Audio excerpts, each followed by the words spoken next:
दिव्या अपनी नानी के यहाँ छुट्टियां मनाने गई थी। नानी के यहाँ अभी दूसरा ही दिन था कि घर से फोन आ गया कि दिव्या की मम्मी की अचानक तबीयत खराब हो गई है। वो हॉस्पिटल में भर्ती हैं।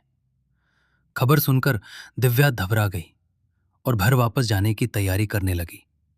उसकी नानी बोली, देखो बेटी, जल्दीबाजी में तुम वो जंगली रास्ता मत पकड़ लेना जिस पर खतरनाक जानवर रहते हैं। उस रास्ते पर खतरा बहुत है। दिव्या ने कहा, ठीक है नानी। लेकिन दिव्या जल्द से जल्द मम्मी के पास पहुंचना चाहती थी, इसलिए उसने नानी की बात को नजरअंदाज करते हुए जंगली रास्ते पर अपनी बाइक दौड़ा दी।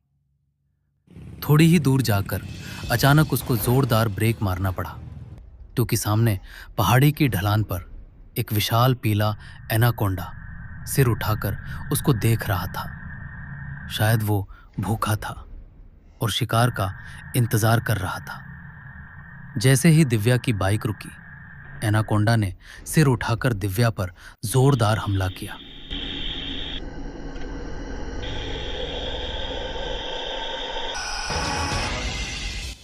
दिव्या ने बिना देर किए तुरंत अपनी बाइक मोड़ ली और तेजी से भागने लगी।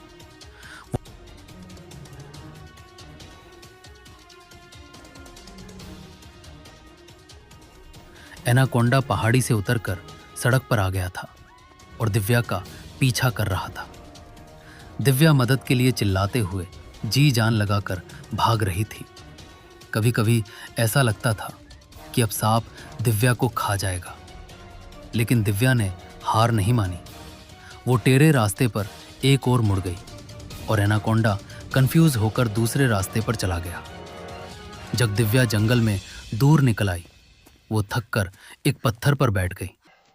वो लंबी सांसें ले रही थी। अचानक उसकी नजर सामने एक बड़े टीले पर गई। वहां एक विशाल एनाकोंडा टीले को लपेटकर इधर ही देख रहा था। जैसे ही दिव्या की नजर उस पर पड़ी, एनाकोंडा टीले से नीचे उतरने लगा।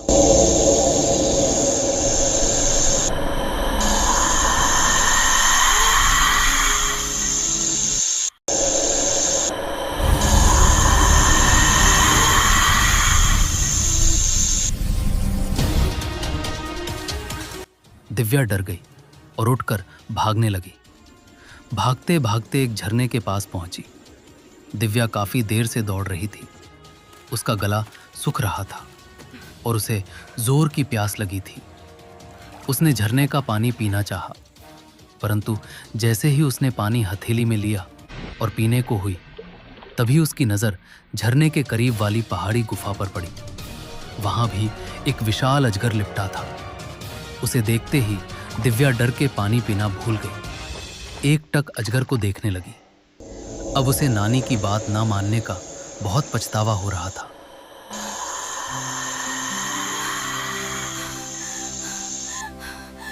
अचानक अजगर पानी में कूद गया और तैरते हुए दिव्या की ओर बढ़ने लगा। दिव्या वहां से कांपते हुए डरकर भागी।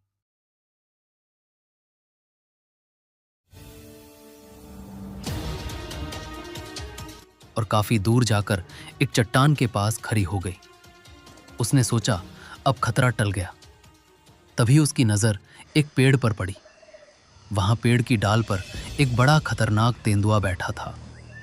उसे देखते ही दिव्या पीछे हटने लगी, लेकिन शायद तेंदुए ने दिव्या को देख लिया था। वो पेड़ से कूद पड़ा और भयंकर गर्जना करते हुए दिव्या की ओर दौड़ने लगा। दिव्या एक बार फिर जी जान लगाकर भागी। भागते भागते वो रोड पर आ गई। भाग्यवश सड़क के किनारे उसे एक साइकिल मिल गई। वो साइकिल से भागने लगी।